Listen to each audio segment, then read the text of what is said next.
This is a true story, folks. I'm not a doctor, even though I play one on YouTube. Dr. Emperor, Dr. Bergatron, Dr. Show. When you quit anything in life, always consult your physician. But let me tell you something, folks. This is a true story.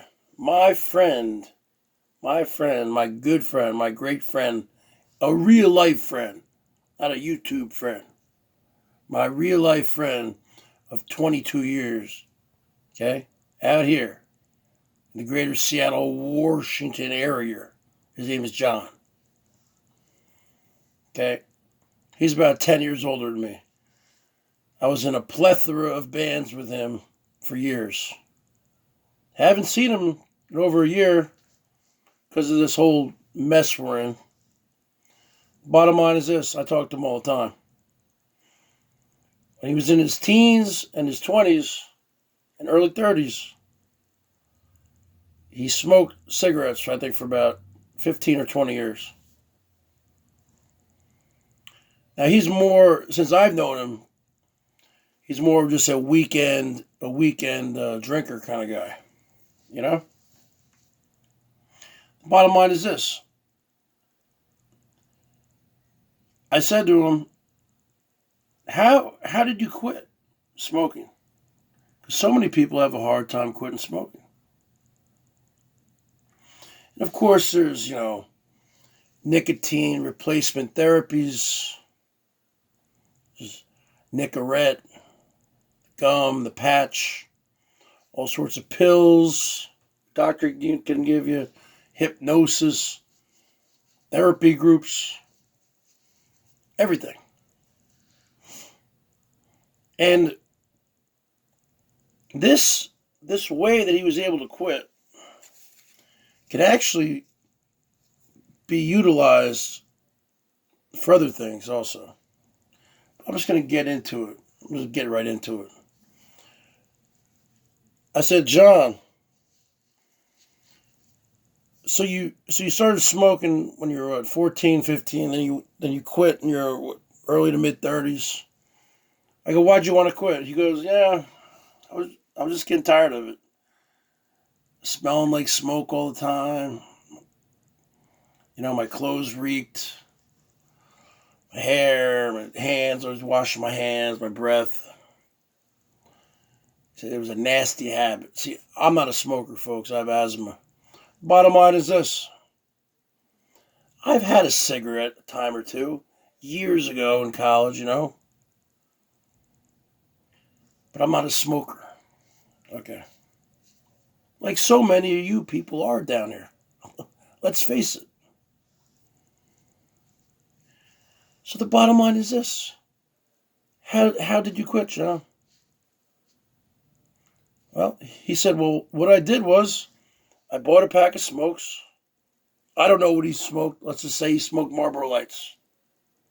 I forgot. It was a long time ago. He told me. He said, I bought a pack of cigarettes and I put them in my glove box in my car because he said most of the times when I would smoke was going to work and from work. He works in the computer industry. He's lived out here for like 25 years, but he lived in Baltimore for a lot of years, Washington D.C.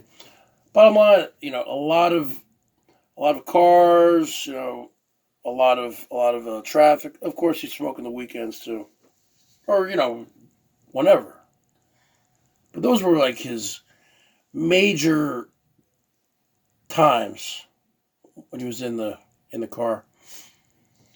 So I said, so how'd you quit?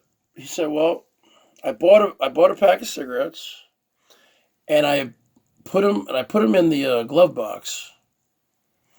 And he said, well, and then mentally, I knew they were there. So it was like mind over matter. Because he said, if they weren't there, then he would start to panic. And then maybe he would, go to the store, go to the mini mart, go wherever, and buy a pack. right? But because he had them there, they were like his like little safety net. They were like his little insurance policy. And he knew if he really needed one, it was there. But see, because it was there, he didn't need it. It's like a reverse psychology or something. It was there, so I don't need it.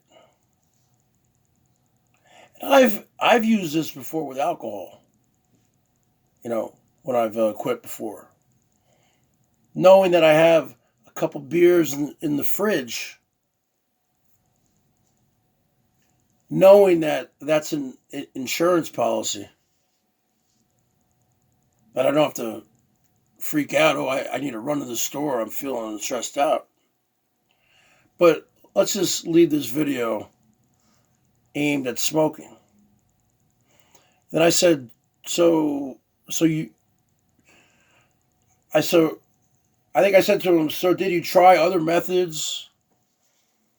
He's like, well, yeah, I tried the gum for a while. I did the patch a little bit. I tried to wean down, but on cigarettes. But then he would always smoke again.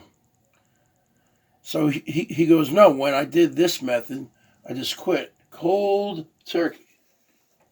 But I had the pack in my vehicle. Maybe he had, maybe when he parked, he took it out, put it in his pocket. I don't know. We didn't get that in depth. But the point is, and maybe he had a pack at home too. I don't know. The point is, he didn't smoke because he knew he had them.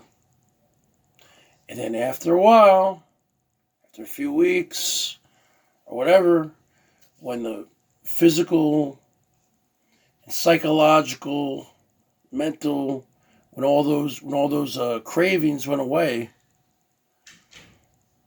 he would actually forget that they were in there. Okay? He actually would just forget. But they were always there. And that's what helped him through the initial, because I think that's the hardest thing in the beginning when you want to quit anything. It's that initial week, that initial 2 weeks. And he actually showed me the pack. He keeps that as a keepsake. Like I said, I don't remember what kind it was. Let's say Marlboro or something. So, I don't know. It's just a story, folks. I don't know if anyone wants to quit or whatever. And like I said, you can use that strategy maybe with other things in your life. With that being said, good luck. Bergs out.